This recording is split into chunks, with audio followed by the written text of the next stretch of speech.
Telangana cabinet విస్తరణకు రంగం సిద్ధమైంది. కొత్తగా ముగ్గురికి చోటు దక్కింది. మధ్యాహ్నం 12:19 ప్రమాణ స్వీకార కార్యక్రమం జరగనుంది. వాకిటి శ్రీహరి, వివేక్, అడ్లూరి లక్ష్మణ్లకు చోటు లభించింది. అదేవిధంగా డిప్యూటీ స్పీకర్ గా రామచంద్ర నాయక్ ను ఎంపిక చేసినట్లు తెలుస్తోంది. మాల సామాజిక వర్గం నుంచి వివేక్ కు, ముదిరాజు సామాజిక వర్గం నుంచి శ్రీహరికి, మాదిగ సామాజిక వర్గం నుంచి అడ్లూరి లక్ష్మణ్ కు కేబినెట్ లో అవకాశం కల్పించారు. విస్తరణలో సామాజిక న్యాయాన్ని పరిగణలోకి తీసుకుని ఎస్సీ, ఎస్టీ, బీసీలకు మాత్రమే ప్రాధాన్యం ఇవ్వాలని అధిష్టానం నిర్ణయం తీసుకున్నట్లు తెలుస్తోంది.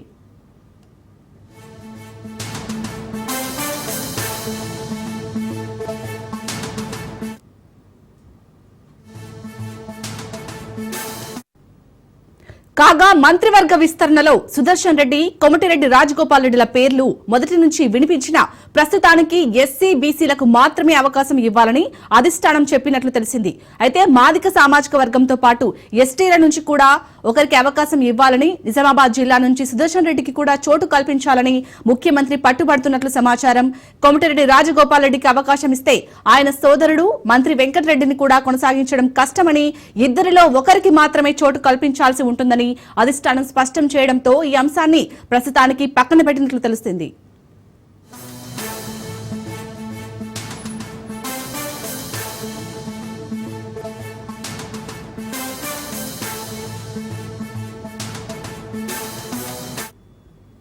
రేటిక కొత్త మంత్రుల ప్రమాణ స్వీకారం అయితే ఈ రోజు మధ్యాహ్నం 12:19 రాజ్ భవన్ లో ప్రమాణ స్వీకారం కార్యక్రమం ఉండబోతుందిగా తెలుస్తుంది.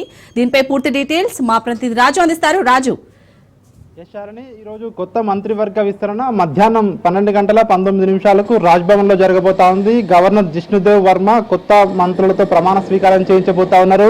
ఇప్పటికే ముగ్గురు ఏదైతే కేబినెట్ భేటీలో 6 బెర్తులు ఇంకా ఖాళీగా ఉన్నాయి. అందులో ఈ రోజు 3 బెర్తులను ఫిల్ చేస్తా ఉన్నారు. ముగ్గురికి, 2 ఎస్సీ సామాజిక వర్గానికి చెందినటువంటి ఎమ్మెల్యేలకు, అదేవిధంగా 1 బీసీ సామాజిక వర్గానికి చెందినటువంటి ఎమ్మెల్యేలకు ఎమ్మెల్యేకి ఇచ్చి ఈ ముగ్గురి పేర్లతో ఈరోజు ఇప్పటికే ఏఐసిసి గ్రీన్ సిగ్నల్ ఇవ్వడం జరిగింది. ముగ్గురిని ఒకసారి మనం చూసుకున్నట్టయితే ఎస్సీ సామాజిక వర్గాన్ని చూసుకున్నట్టయితే చెన్నూరు ఎమ్మెల్యేగా ఉన్నటువంటి వివేక్ వెంకటస్వామి, ఈయన మాల సామాజిక వర్గానికి చెందినవాడు. ఈయన గతంలో వీళ్ళ తండ్రి గడ్డం వెంకటస్వామి గతంలో నుంచి కూడా కాంగ్రెస్ పార్టీతో మంచి అనుబంధం ఉంది. కాంగ్రెస్ పార్టీలో దశాబ్దాల కాలంగా కూడా పనిచేసినటువంటి సుదీర్ఘ అనుభవం ఉంది వీళ్ళ కుటుంబానికి. ఈ నేపథ్యంలోనే ఆయన పేరును ఏఐసిసి ప్రకటించడం జరిగింది. గడ్డం వివేక్ వెంకటస్వామి, ఆయన ఎస్సీ మాల సామాజిక వర్గం నుంచి ఆయనకు చోటు కల్పిస్తున్నట్టుగా కూడా మనకు తెలుస్తా ఉంది. ఇక అదే ఎస్సీ సామాజిక వర్గానికి, మాదిగ సామాజిక వర్గానికి చెందినటువంటి అడ్లూరి లక్ష్మణ్ ఆ పేరును ఖరారు చేయడం జరిగింది. అడ్లూరి లక్ష్మణ్ విప్పుగా కొనసాగుతా ఉన్నారు, ధర్మపురి ఎమ్మెల్యేగా కొనసాగుతా ఉన్నారు. ఆయన పేరును కూడా ఏఐసిసి ఖరారు చేయడం జరిగింది. ఇక బీసీ సామాజిక వర్గం నుంచి చూసినట్టయితే మక్తల్ ఎమ్మెల్యే వాకిటి శ్రీహరి పేరును ఖరారు చేయడం జరిగింది. సర్పంచ్ స్థాయి నుంచి జడ్పీటీసీగా, ఆ తర్వాత ఎమ్మెల్యేగా గెలుపొందినటువంటి వాకిటి శ్రీహరిని బీసీలో ముదిరాజ్ సామాజిక వర్గం నుంచి ఆయనకు ప్రాతినిధ్యం కల్పించడం జరిగింది. ముదిరాజ్ సామాజిక వర్గానికి చెందినటువంటి ఎవరు కూడా మంత్రివర్గంలో లేరు కాబట్టి ఈ సామాజిక వర్గం నుంచి వాకిటి శ్రీహరిని తీసుకోవడం జరిగింది. సామాజిక సమీకరణాలన్నీ కూడా బేరీజు వేసిన తర్వాత ఈ యొక్క ముగ్గురి పేర్లను ఏఐసిసి ఖరారు చేసినట్టుగా కూడా తెలుస్తా ఉంది. ఇప్పటికే దేశవ్యాప్తంగా కూడా కులగణన చేయాలని కాంగ్రెస్ పార్టీ ఇప్పటికే తీర్మానం చేసింది. అదేవిధంగా రాబోయే రోజుల్లో మేనిఫెస్టోలో కూడా పెడతామని చెప్పి కూడా కాంగ్రెస్ పార్టీ దేశవ్యాప్తంగా ఇప్పటికే రాహుల్ గాంధీ చెప్తా ఉన్నారు. ఎవరైతే దేశంలో ఎవరు ఎంత ఉన్నారో సామాజిక వర్గం వారి వాటా అంత ఉండాలి అని చెప్పి కూడా, ప్రాతినిధ్యం ఉండాలని చెప్పి కూడా ఇప్పటికే రాహుల్ గాంధీ ఒక నినాదం తీసుకున్నాడు. కాబట్టి ఈ నినాదానికి అనుగుణంగానే ఈ యొక్క మంత్రివర్గ కూర్పు ఉంటుందని చెప్పి కాంగ్రెస్ పార్టీ వర్గాలు చెప్తా ఉన్నాయి. ఈ రోజు మధ్యాహ్నం జరిగే ఈ యొక్క ఏదైతే కేబినెట్ విస్తరణకు సంబంధించి ముఖ్యమంత్రి రేవంత్ రెడ్డి ఇప్పటికే ఈ ముగ్గురికి కూడా ప్రత్యేకంగా ఫోన్ చేసి శుభాకాంక్షలు కూడా చెప్పినట్టుగా కూడా తెలుస్తా ఉంది. ఉదయం 11 గంటలకు రాజ్భవన్లో వీళ్ళందరూ కూడా అందుబాటులో ఉండాలని చెప్పేసి ఇప్పటికే జిఏడి కూడా ప్రత్యేకంగా ఏర్పాట్లు కూడా చేస్తా ఉన్నారు. అదేవిధంగా మనం చూసుకున్నట్టయితే చాలా మంది కూడా ఈ యొక్క మంత్రి పదవుల్లో తమ పేరు వస్తుందని చెప్పేసి కూడా ఇప్పటికే చాలా వరకు ప్రయత్నాలు చేయడం జరిగింది. ఒకవైపు ఢిల్లీకి వెళ్ళి ఇప్పటికే చాలా మంది ఇటు ఎస్సీ వర్గానికి చెందిన వారు కావచ్చు, ఇటు ఇతర రెడ్డి సామాజిక వర్గానికి చెందిన వారు కావచ్చు, ఇప్పటికే లాబింగ్ చేయడం జరిగింది. ఇటు రాష్ట్రం నుంచి కూడా తీవ్రమైన ఒత్తిడి ఉన్న నేపథ్యంలో ప్రస్తుతానికైతే 3 బెర్తులను ఖాళీగా పెట్టడం జరిగింది. త్వరలోనే ఆ 3 ఖాళీలను కూడా పూర్తి చేస్తామని చెప్పేసి ఇప్పటికే కాంగ్రెస్ పార్టీ వర్గాలు చెప్తా ఉన్నాయి. మరొక వైపు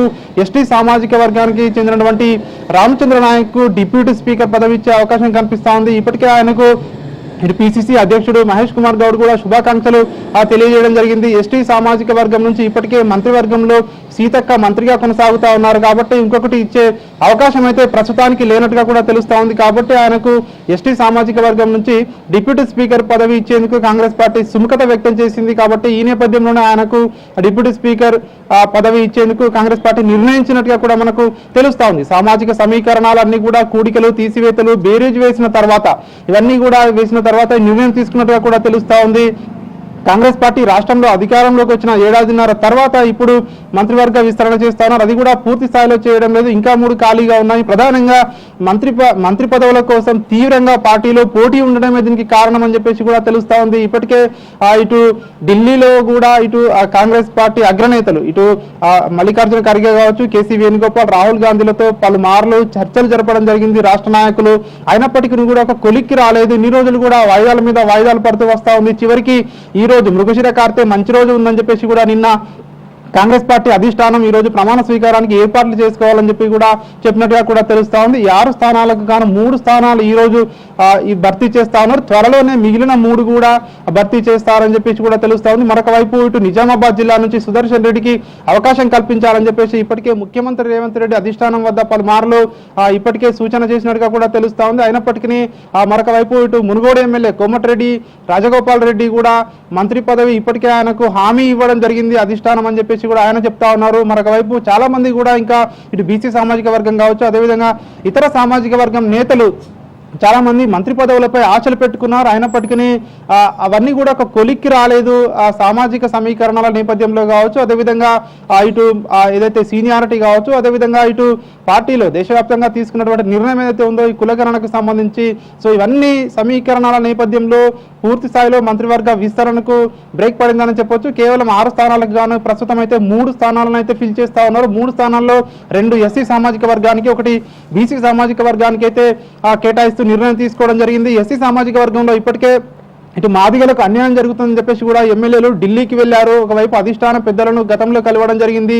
సో మనం చూసాము నిన్న 2 రోజుల క్రితం ముఖ్యమంత్రి రేవంత్ రెడ్డిని కూడా ఎస్సీ సామాజిక వర్గానికి చెందినటువంటి మాదిగ ఎమ్మెల్యేలు కలవడం జరిగింది. మాలలకు ఇస్తే ఖచ్చితంగా మాదిగలకు కూడా ఇవ్వాలని చెప్పేసి కూడా ఇప్పటికే పట్టుపట్టడం జరిగింది. కాబట్టి సో మాదిగలకు ఎస్సీల్లో అధికంగా జనాభా ఉన్నటువంటి మాదిగలకు సముచిత స్థానం కల్పించాలని చెప్పి వాళ్ళు కోరడంతో ఇటు ఎస్సీల్లో ఈరోజు ఇద్దరికి, ఒకటి మాల, ఒకటి మాదిగ సామాజిక వర్గానికి ఈరోజు మంత్రి పదవుల్లో స్థానం కల్పించినట్టుగా కూడా తెలుస్తా ఉంది. మరి మిగిలిన 3 స్థానాలను కూడా త్వరలోనే భర్తీ చేస్తారని చెప్పి తెలుస్తా ఉంది. దానికి కూడా సామాజిక సమీకరణాలు కుదిరిన వెంటనే కూడా వీలైనంత తొందరగా ప్రకటించాలని అధిష్టానం అయితే ఈ ఆలోచనలో ఉన్నట్టుగా కూడా తెలుస్తా ఉంది. మొత్తానికైతే ఈ రోజు మధ్యాహ్నం 12:19 రాజ్భవన్లో గవర్నర్ జిష్ణుదేవ్ వర్మ ఈ 3 మంత్రులతో ఎవరైతే వివేక్ వెంకటస్వామి, అదేవిధంగా వాకిటి శ్రీహరి, అదేవిధంగా అడ్లూరు లక్ష్మణ్ ఈ 3తో మంత్రులుగా ప్రమాణ స్వీకారం చేయబోతా ఉన్నారు. ఇప్పటికే రాజ్భవన్లో ఏర్పాట్లు అయితే జీఏడీ చేస్తున్న పరిస్థితి మనకు కనిపిస్తా ఉంది.